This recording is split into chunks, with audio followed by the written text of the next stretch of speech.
Bonjour à tous, je suis Roland Massenet, je suis ravi de vous accueillir pour cette nouvelle édition des masterclass de l'excellence commerciale. Notre grand témoin aujourd'hui, c'est Stéphanie Talleux. Bonjour Stéphanie. Bonjour Roland. Bonjour à Euh, tous. on est vraiment ravi de vous avoir aujourd'hui. Alors déjà, je vais en profiter pour remercier toutes les personnes qui nous suivent et qui nous sont fidèles au masterclass de l'excellence commerciale. Vous êtes aujourd'hui 391 inscrits. Merci de votre fidélité. La semaine dernière, on recevait Mehdi Zemahi, le directeur de la transformation de la Société Générale au Maroc, qui nous a parlé de la réussite de sa transformation et du principal levier qui était on a réussi à embarquer les managers. On a réussi à embarquer les managers. Et finalement, le thème qu'on va aborder ensemble aujourd'hui, c'est un thème qui parle aux managers et de leur capacité à être à la fois eux-mêmes et de s'inscrire dans une démarche corporate, à suivre des modèles de leadership qu'on peut lire dans les bouquins de management sans perdre leur personnalité. C'est toute cette ambiguïté qu'on va essayer d'analyser ensemble et d'explorer ensemble. Donc, merci de votre présence. Incentive est le sponsor des masterclass de l'excellence commerciale. Qui sommes-nous? Petite page de publicité. Nous sommes un éditeur de logiciels français qui est là pour aider les entreprises à rendre leurs managers plus efficaces avec des outils qui utilisent les dernières recherches en sciences cognitives pour engager, former, accompagner des équipes. Incentive, c'est la plateforme de conduite du changement des organisations commerciales. Incentive permet de réduire le nombre d'outils de management. Des outils, on a souvent des outils pour onboarder, pour former, pour animer, pour évaluer, pour coacher. Et bien, Incentive va permettre aux managers de faire tout ça dans une plateforme tout en un pour simplifier la vie des managers et leur permettre de devenir des vrais acteurs de la transformation, de devenir des change makers et de participer à la préparation, la mise en œuvre, le déploiement et la pérennisation des grands projets de transformation que vous menez. Voilà, la page de pub est presque terminée. On travaille dans plus de 20 pays, dans 9 langues, dans des secteurs très variés et on s'engage avec nos clients financièrement sur l'atteinte des objectifs opérationnels qu'on fixe ensemble. On a à ce jour contribué à 320 millions d'euros de croissance additionnelle pour nos clients. Voilà. Back to business, j'ai envie de dire, Stéphanie. Aujourd'hui, le manager est dans une position difficile. Il est entre le marteau et l'enclume. D'un côté, il y a l'enclume du terrain, avec les exigences des clients qui sont de plus en plus grandes, qui ont besoin de plus de services. Donc le rôle du commercial est en train d'évoluer rapidement vers un rôle à plus forte valeur ajoutée. Et donc le commercial est lui-même aussi plus exigeant vis-à-vis de son manager parce qu'il a besoin d'être coaché. Et puis le marteau, c'est l'organisation, et souvent des organisations matricielles qui renforcent les contraintes autour du manager. Et dans une matrice, on a au moins 2 dimensions, et chaque dimension a son set d'outils, de gouvernance de communication, de politique. Et finalement, le manager se retrouve coincé dans sa petite cellule de la matrice avec, pour certains, l'impression qu'ils n'ont plus aucune autonomie, aucune liberté de manœuvre et qu'ils doivent correspondre à un modèle établi. Donc, d'un côté, on demande au manager de devenir un coach, un entrepreneur à son niveau, qui est capable d'innover et d'embarquer son équipe dans les changements. Et puis de l'autre, cette pièce d'un puzzle dans lequel il a peu de liberté de manœuvre. C'est donc ce thème, ce paradoxe qu'on va essayer d'explorer ensemble et sur lequel vous allez nous éclairer, Stéphanie. Peut-être qu'avant de vous passer la parole, Stéphanie, Pablo, tu peux nous présenter notre invité? Oui, bonjour tout le monde. Bonjour Roland, bonjour Stéphanie. Donc, je suis Pablo, je m'occupe de la ligne éditoriale de la masterclass. Du coup, je vais brièvement vous présenter Stéphanie. Donc, d'abord, Stéphanie, on se demande où vous trouvez toute cette énergie, parce que vous êtes à peu près sur tous les fronts. Vous êtes diplômé de Sciences Po et du CELSA. Vous avez donc reçu une formation assez classique, alors que votre parcours ne l'est pas du tout. Vous avez vécu de nombreuses années aux quatre coins du monde, notamment à Hong Kong et à Singapour, exercé de nombreux métiers, notamment dans la formation, la communication, le marketing et dans le journalisme. Vous êtes exécutif coach en transition de carrière en France et à l'étranger, expert des profils hors cadre et en mobilité internationale. De plus, vous intervenez en 2019 auprès du Quai d'Orsay du Sénat sur les enjeux de mobilité internationale. En 2020, vous êtes speaker dans le cadre de l'événement TEDx for CELSA Sortez du cadre, où vous vous êtes exprimé sur la force des carrières vulnérables. Vous intervenez également à l'ESTEC, le SCP à Sciences Po Paris, et vous accompagnez des dirigeants de grands groupes. Vous êtes également une spécialiste référence auprès des médias tels que Le Monde, L'Express, Le Nouvel Économiste ou encore Courrier Cadre Dirigeant. Enfin, vous êtes auteur de 2 livres sur le leadership à l'international et terminez actuellement la rédaction d'un ouvrage collectif sur le changement de carrière des femmes. Voilà pour ce qui est de Stéphanie Talleux. Merci Pablo. Magnifique, magnifique parcours, Stéphanie, et avec une expérience riche. C'est vraiment, on a une très grande fierté de vous accueillir aujourd'hui pour partager cette expérience riche. Et cette richesse, elle va nous permettre d'avoir un éclairage différent sur le rôle du manager. Tout d'abord, dans le manager, on parle beaucoup d'uniformité, d'industrialisation des process. Quelle est votre perspective, Stéphanie, sur l'évolution du rôle du manager? L'évolution du rôle du manager, en fait, elle correspond à un besoin d'agilité et à un besoin de changement. C'est le manager, il a un rôle déterminant à remplir là-dessus. C'est de faire en sorte que ses équipes soient agiles, qu'on réponde aux besoins de sens et de développement des gens que l'on ne définit plus par compétences mais par talent. Donc il y a une approche vraiment radicalement différente qui correspond à un besoin à notre époque, des enjeux de notre époque, les enjeux économiques de notre époque, mais également les besoins de sens et de développement des personnes pour que celles-ci soient engagées. On va peut-être commencer le déroulé. Ce que je vous propose, moi, Roland, c'est de rentrer dans le fil de compréhension de ces enjeux, justement.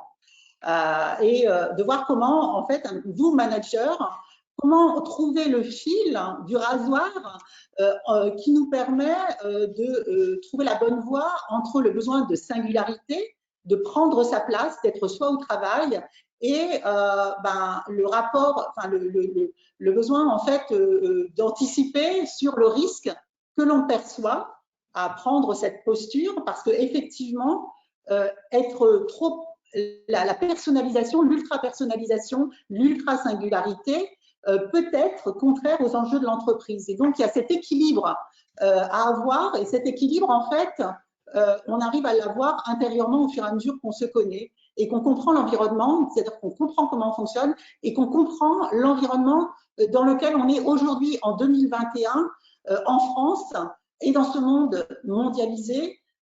Eh bien, les enjeux de ce monde dans lequel on s'inscrit. On va, si vous voulez bien, passer la première slide.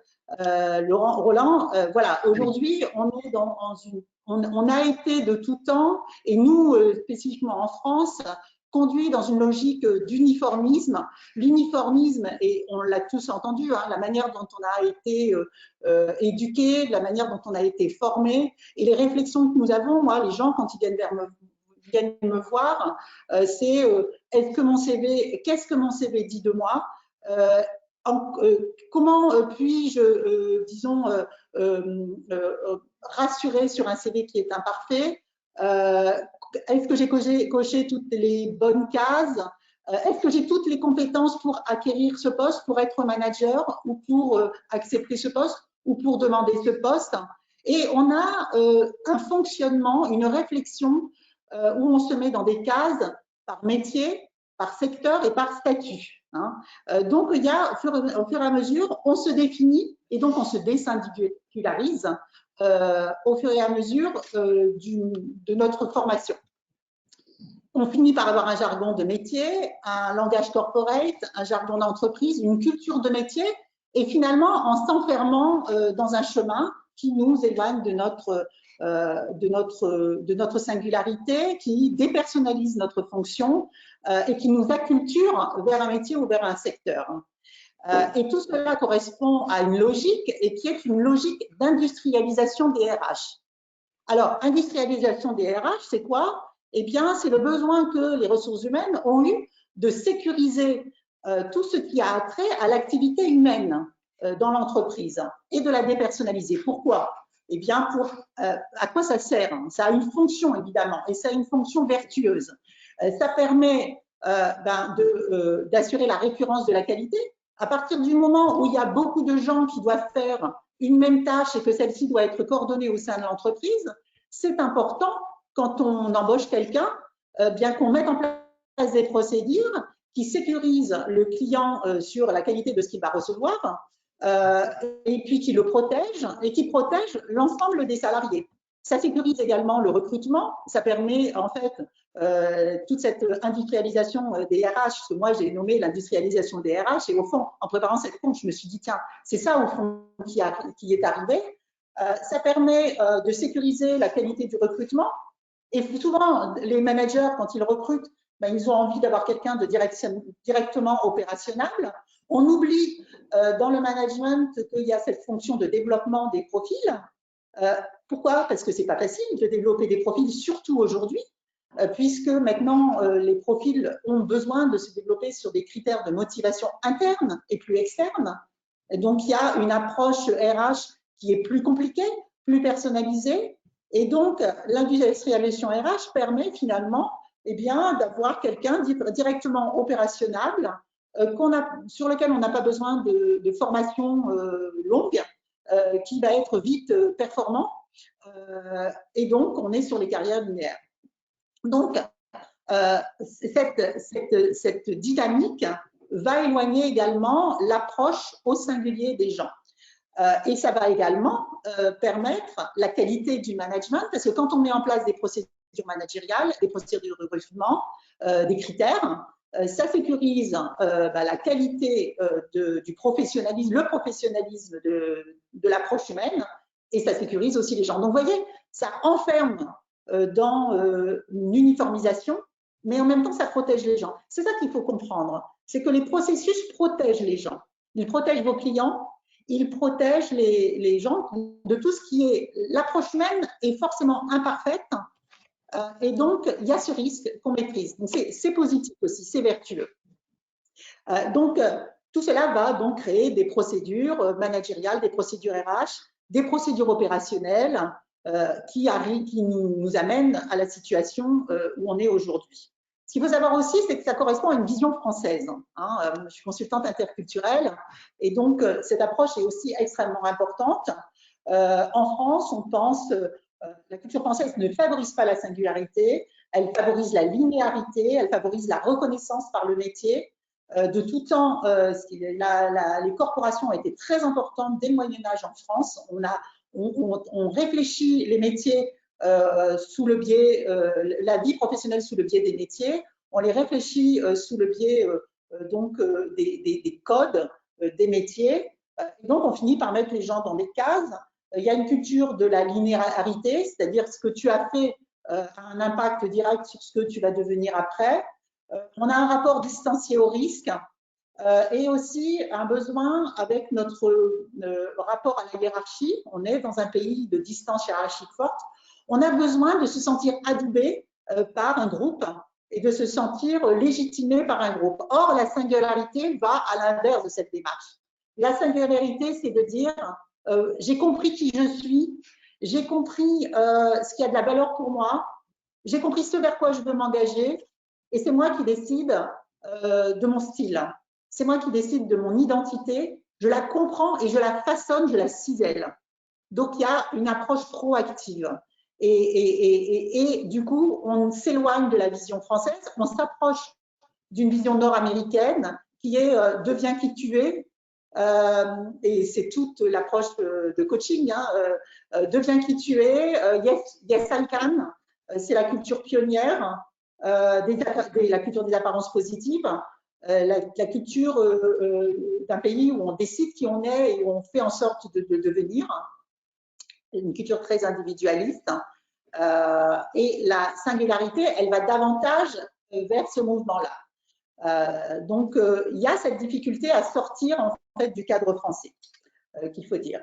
Donc, en fait, comment on fait pour devenir, pour se rapprocher de cette singularité? C'est ça la difficulté. Alors que de tout temps, on a cherché à rentrer dans des cases pour que son CV passe facilement, pour être compris par son manager, pour rentrer dans un processus, on va avoir cette quête de soi-même. Qui suis-je? Qui suis-je? Quel est mon ADN? Qui suis-je en tant que personne?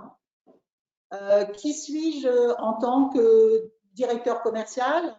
Qui suis-je en tant que dirigeant? Qui suis-je en tant que, que manager? Quelle est ma patte à moi?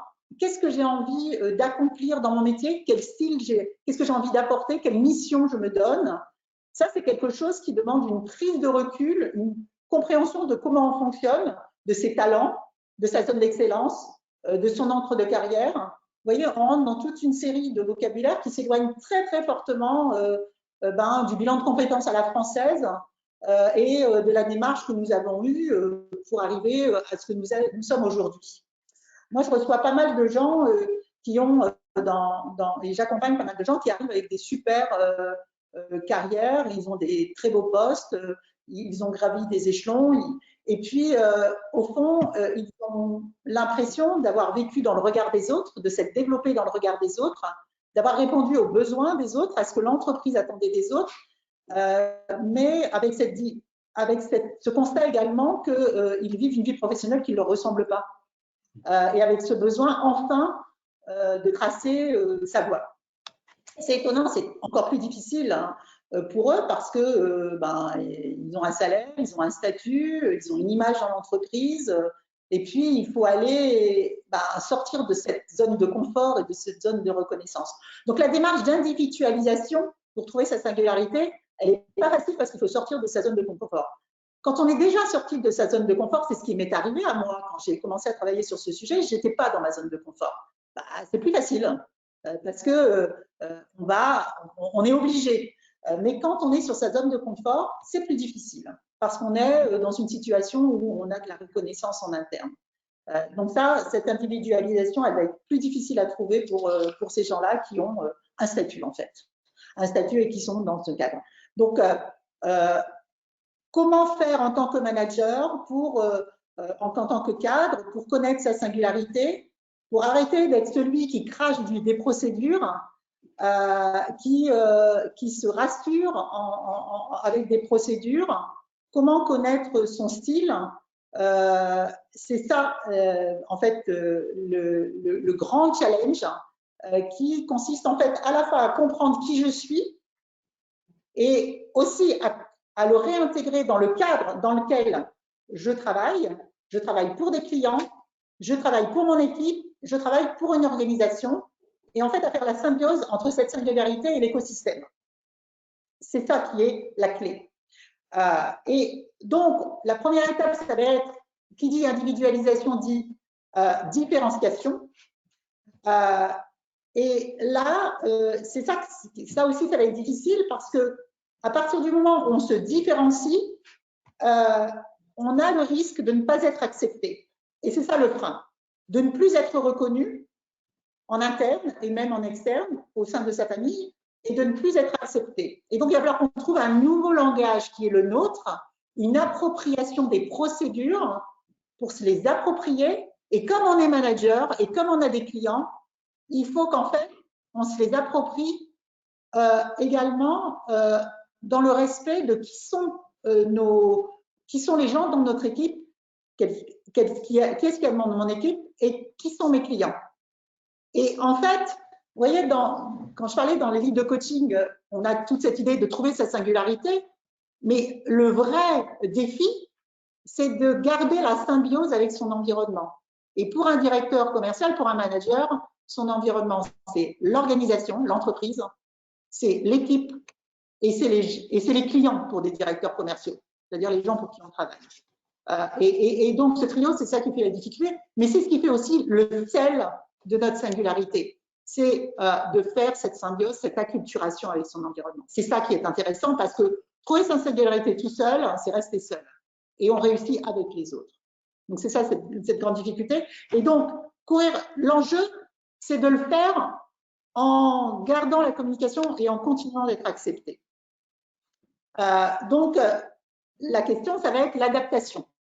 L'adaptation à son environnement, à son écosystème dont je vous parlais, l'acculturation. Moi, vous l'avez dit, hein, j'ai une carrière, j'ai vécu à Londres, Singapour et Hong Kong, et j'accompagne des gens qui définissent leur singularité dans le développement de leur carrière ou tout simplement dans la reprise d'une filiale à l'étranger. Donc, comment on fait dans cette adaptation dans son milieu, dans la culture d'entreprise dans laquelle on est?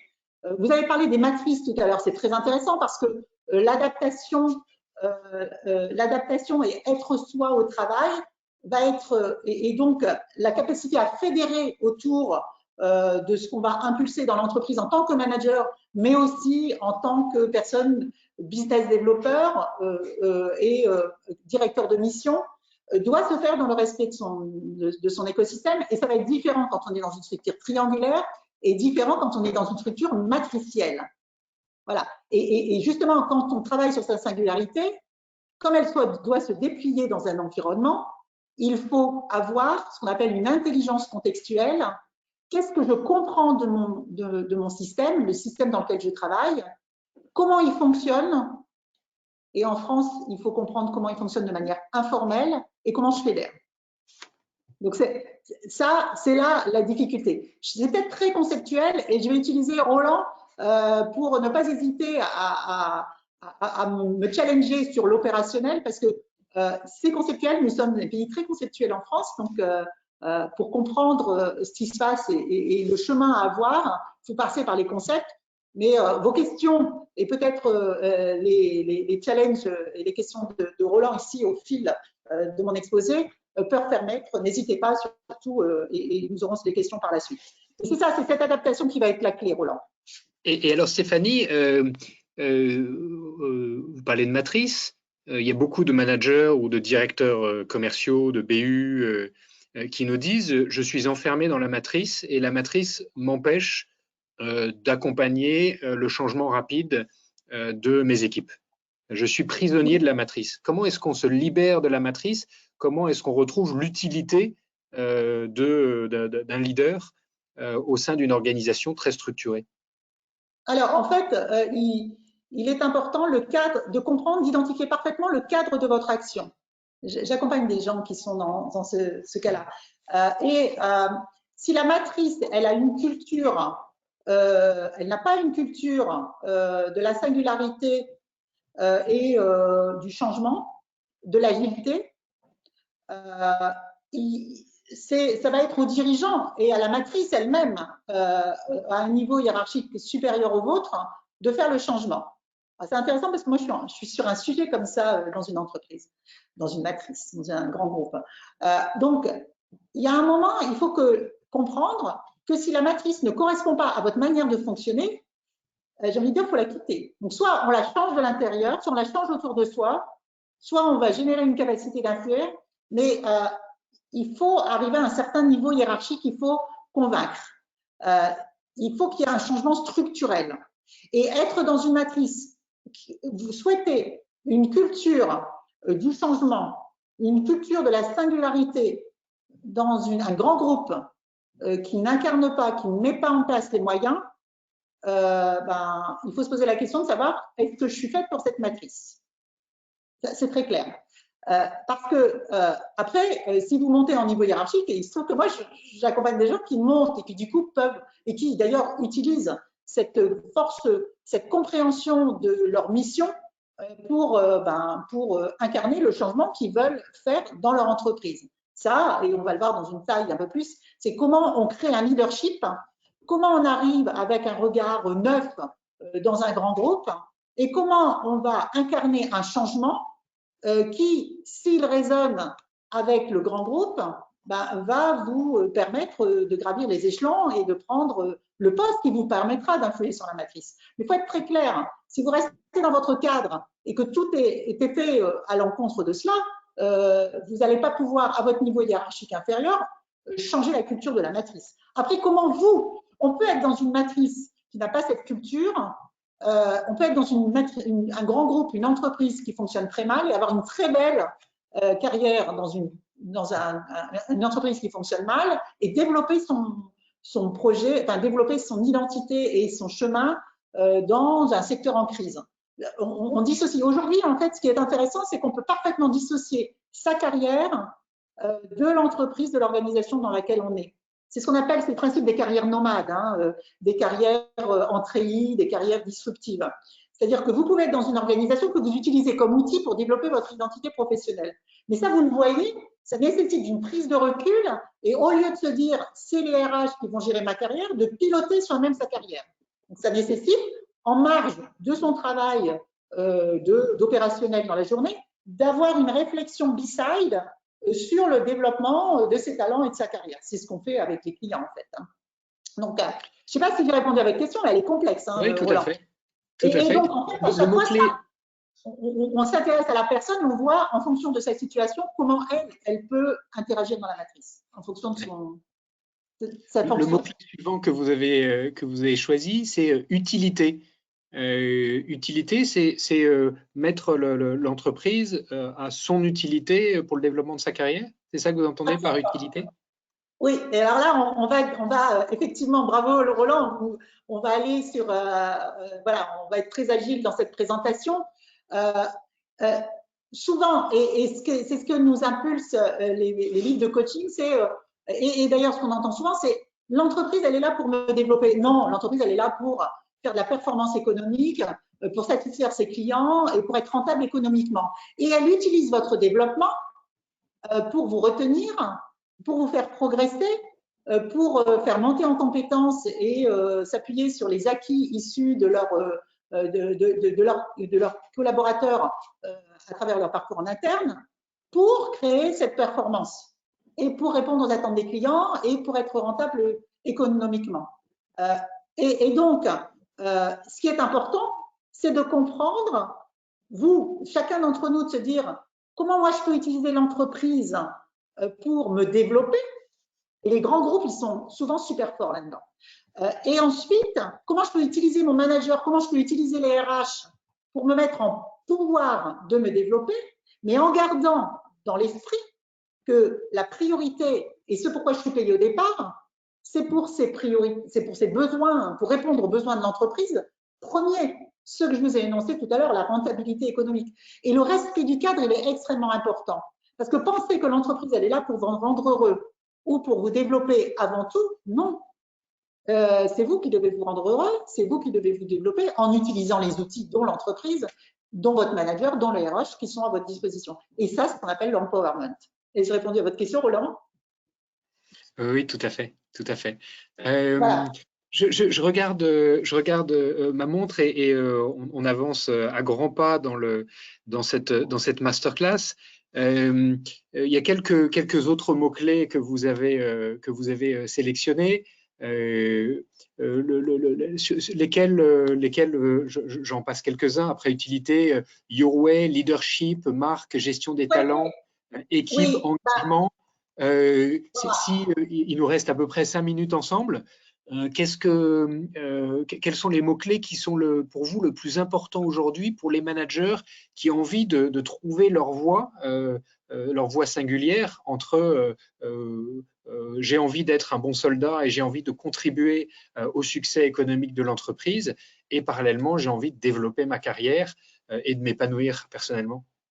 Je pense que je vais tous les utiliser en même temps pour vous dire qu'aujourd'hui, les RH, l'innovation RH, l'innovation managériale, c'est la gestion des talents.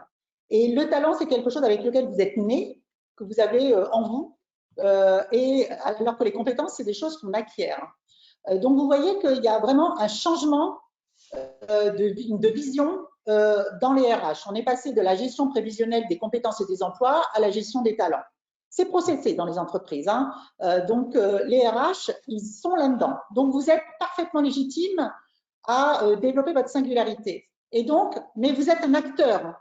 C'est-à-dire que à chacun d'entre nous d'être un agent libre, de manager sa carrière, son identité, son profil comme une marque, à l'intérieur de l'entreprise et à l'extérieur, dans les réseaux, en s'ouvrant à l'extérieur pour être en permanence employable, pour ne pas se cantonner à l'entreprise, pour rester créatif, pour être innovant, et puis également pour conduire sa carrière comme une start-up.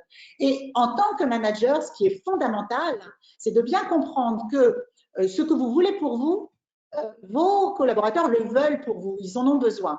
Et donc, en tant que manager, de développer vos collaborateurs comme des talents et de comprendre qu'eux-mêmes, de les aider à être dans cette culture du risque, dans cette culture de je vais faire des choses que je ne sais pas encore faire, je vais faire des propositions qui sont disruptives, d'être ouvert à cela, donc de sortir de la sécurité pour rentrer davantage dans le risque et de manager donc votre équipe comme une équipe de talents complémentaires.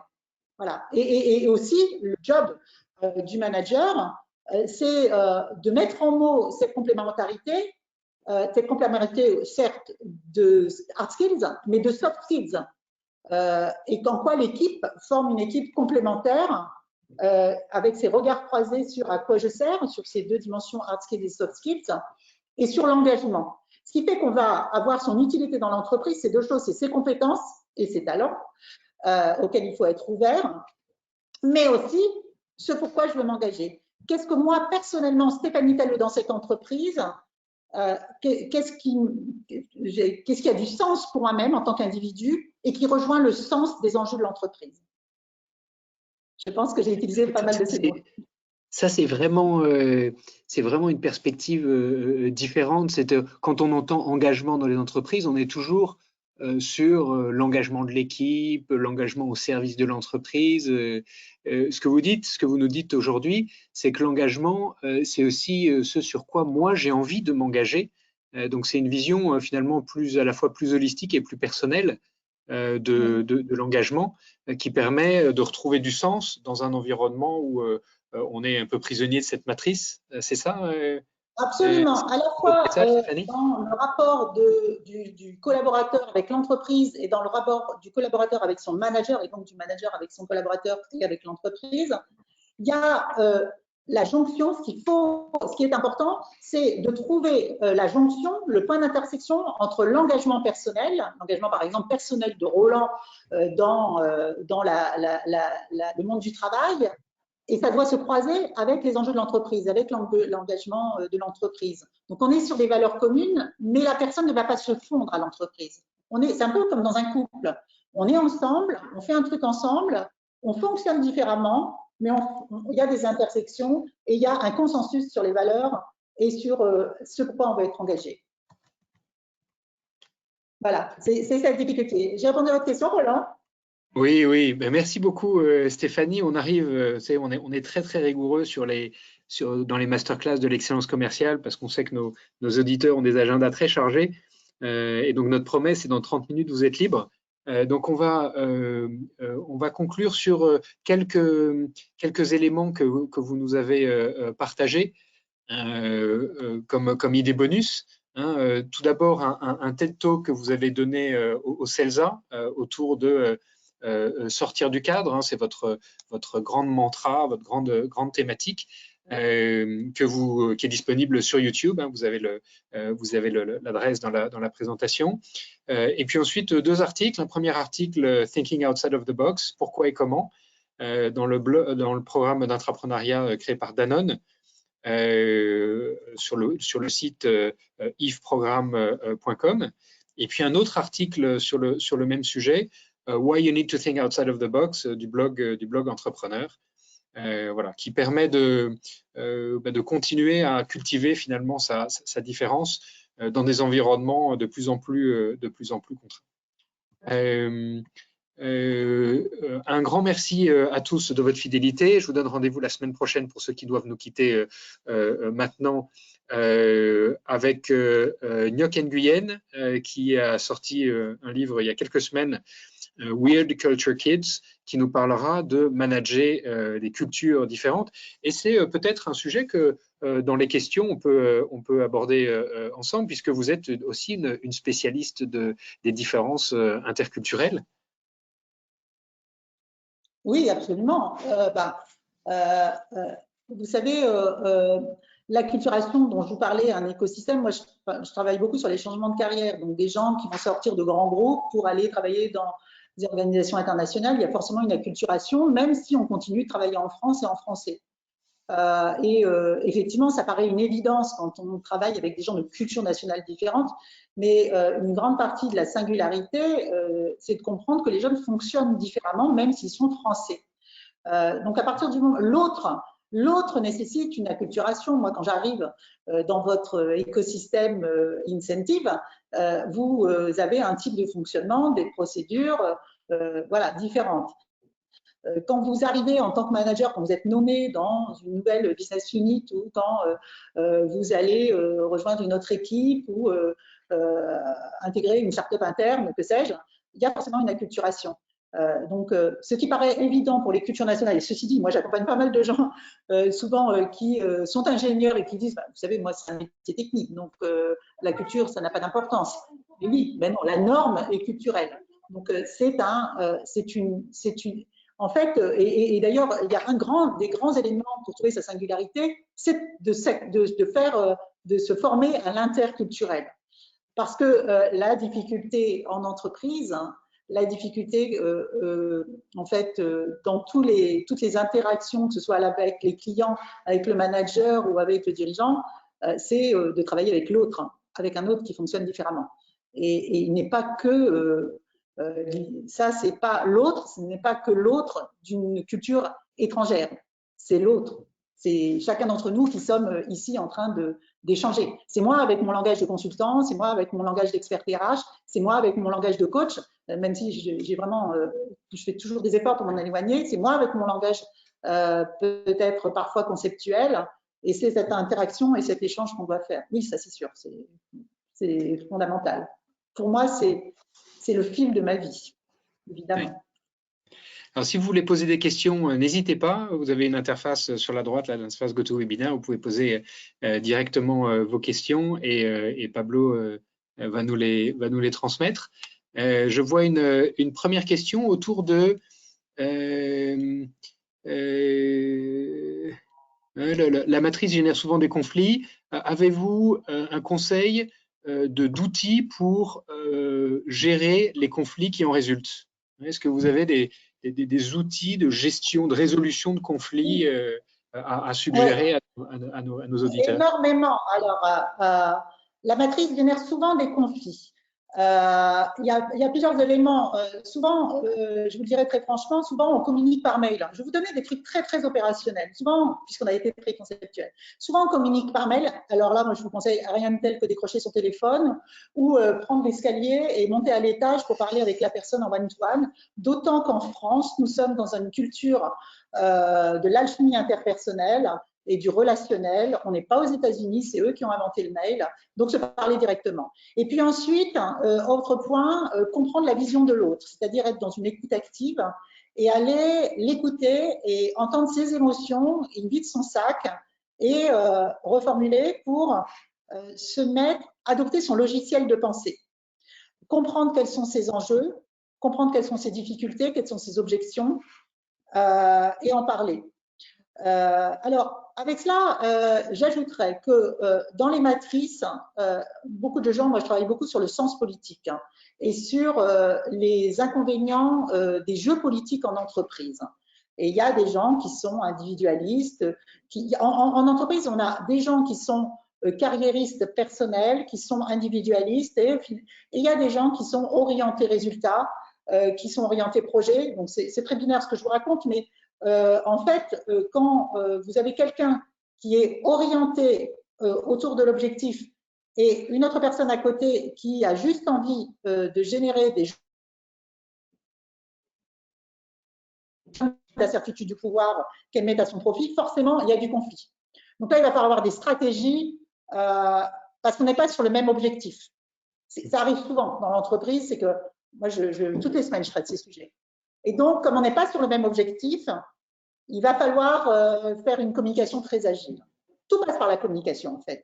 Donc, il va falloir comprendre ce qui est en jeu, quel est le positionnement de la personne avec qui il y a du conflit, comprendre quelle est sa vision, et puis s'appuyer sur sa vision, ses objectifs, la compréhension de ses objectifs et sa vision pour négocier, je ne vais pas dire pour manipuler, mais pour fédérer, en fait. Voilà, c'est de la communication à ce niveau-là. Et puis après, comprendre, quand on est en distance hiérarchique, dans un pays de culture distance qui a un rapport, qui reconnaît la distance hiérarchique, eh bien, il va falloir utiliser cette prise de conscience pour s'appuyer sur la hiérarchie. Quand on est en hiérarchie plate, on va opérer différemment. Donc, il va falloir comprendre quelle est la culture de fonctionnement de notre interlocuteur. Et vous parlez de grands groupes, souvent c'est des grands groupes internationaux. Moi, je demande souvent aux gens, la personne en question, elle est de quelle nationalité, elle a eu quelle éducation, elle a vécu où, pour comprendre si ce qu'on perçoit de son type de fonctionnement, il est lié à sa culture. Voilà. Et puis ensuite, pour négocier, pour échanger, pour fédérer, pour influencer. Voilà. Pour résoudre les conflits par le consensus, avoir une prise de recul émotionnelle, s'appuyer sur les émotions de l'autre. En France, on est sur une culture très conflictuelle. Quand vous allez en Asie, et dans beaucoup de pays d'ailleurs, on est sur le consensus. Et on réussit beaucoup plus par le consensus que par le conflit, même si sous-jacent, on n'est pas d'accord. Voilà. Donc, il y a toute cette à la fois des tips très simples, donc comme je vous les ai expliqués au début, et puis après, une compréhension de ce qui est en jeu. Chez la compréhension de la personne et compréhension de… En fait, il faut comprendre ce qu'il joue, et puis connaître la règle du jeu, et puis la jouer. Voilà. Très bien. Donc, c'est complexe, forcément. C'est complexe, oui, c'est complexe. Pablo, est-ce qu'on a d'autres questions Oui, alors on a eu quelques questions. La première de Warren qui nous demande, aujourd'hui dans une société en pleine digitalisation, avez-vous des conseils à donner pour le recrutement de commerciaux? Entre parenthèses, plutôt des jeunes dynamiques. Des jeunes dynamiques. Alors, dans une situation de pleine quoi? J'ai pas entendu le mot, ça. En pleine digitalisation. Non, dans une situation de pleine quoi? Dans une société en pleine digitalisation. Avez-vous des conseils à donner pour le recrutement de commerciaux? Alors, comment communiquer en digital, c'est ça? Comment recruter. Alors, pour répondre à pour embaucher des gens qui vont travailler sur le digital ou pour communiquer avec eux via les outils, les réseaux sociaux? On ne sait pas. Vous ne savez pas? C'est-à-dire la question, c'est comment employer des jeunes? Moi, je pense qu'il faut arrêter de mettre les gens dans des cases. Vous voyez, moi j'ai 50 ans, Pablo, voilà, il est beaucoup plus jeune que nous. Disons, stéréotypé par âge, ça va totalement à l'encontre de la singularité. On s'adresse à des individus, on ne s'adresse pas à des classes d'âge. Voilà, on s'adresse à la singularité des gens. Et le jour où on aura compris ça, le jour où on aura compris que les gens ils veulent savoir ce que vous avez dans le ventre, qui vous êtes, votre entreprise, c'est ce qu'elle a dans le ventre et qu'est-ce que vous voulez lui mettre dans le ventre. Et puis après, vous le faites passer en digital ou en one-to-one quand vous avez la personne de vous. Et arrêtez de penser que les jeunes, il faut s'adresser à eux. C'est des individus et qui ont des tripes, qui ont des émotions, qui ont des engagements très différents. Quand on est sur… Moi, j'accompagne des gens plus âgés, hein, pas forcément plus âgés, à partir de 40 ans, mais je suis entourée évidemment de jeunes. Et c'est des individus. C'est pas parce que tu es une femme qu'on va devoir s'adresser à toi que parce que tu es une femme. C'est pas parce que tu es jeune. Donc, le jour où on sortira de ça, je pense qu'on aura fait un énorme pas. Aller chercher quelle personne se cache derrière ce jeune. Merci beaucoup. Voilà. Donc, et après, quand on est sur cette prise de conscience et ce ce changement interne culturel, hein, c'est un changement culturel, eh bien, on retrouve la qualité de la relation humaine, qu'elle soit digitale ou en direct. Vous savez, sur Internet, sur LinkedIn, c'est très simple. Moi, je communique pas mal sur LinkedIn. Il y a des gens qui se disent, moi, quand je communique sur LinkedIn, je communique à une plateforme, je communique à un logiciel. Voilà. Et donc, on va utiliser toutes des techniques pour être référencé, etc., etc. Moi, je communique toujours avec des gens. Donc, c'est sur la qualité et sur la singularité des gens, de moi-même, que je vais jouer sur la marque personnelle. Adressez-vous, est-ce que vous vous adressez à un logiciel ou est-ce que vous vous adressez à un être humain? C'est ça la clé. Voilà, c'est ça le choix. Est-ce que vous faites de l'industrialisation ou est-ce que vous êtes sur l'humain? Est-ce que vous industrialisez ou est-ce que vous humanisez ce que vous faites? En fait, du coup, vous voyez, je me permets, Pablo, de recadrer la question. Voilà, j'ai compris la question et c'est ça ma réponse. Ok, très bien. Bah, merci beaucoup. Très bien. Question suivante, beaucoup. Pablo? Question suivante, cette fois-ci, c'est Olivier qui nous demande, dans les grands groupes internationaux, le fait d'être français n'est-elle pas la seule singularité ou la caricature qu'il est possible de mettre en avant ou de faire comprendre de manière positive et ou négative? Oui, forcément. Quand vous arrivez, ce qu'on voit de vous, d'ailleurs souvent quand on fait des conférences auprès des femmes, on dit, vous savez, ce qu'on va voir de vous, c'est pas que vous êtes une femme, c'est que vous êtes une Française. Donc vous arrivez avec un stéréotype. Voilà. Et le Français, il est arrogant. Il y a plein de stéréotypes sur le Français. C'est quelqu'un d'arrogant, c'est quelqu'un qui sait tout, c'est quelqu'un qui a un vrai style de vie. Il y a plein d'attitudes très positives et de regards très positifs sur le Français. Donc on va être sur un positif. Donc du coup, on va s'éloigner de sa singularité. Et ce qui est très important plus que tout, d'abord quand on arrive, c'est de rassurer sur les stéréotypes qu'on appose à un Français. Nous sommes plein de Français sans doute en ce moment. On est 3 Français là, Pablo, Roland et moi. Évidemment qu'on est tous très différents.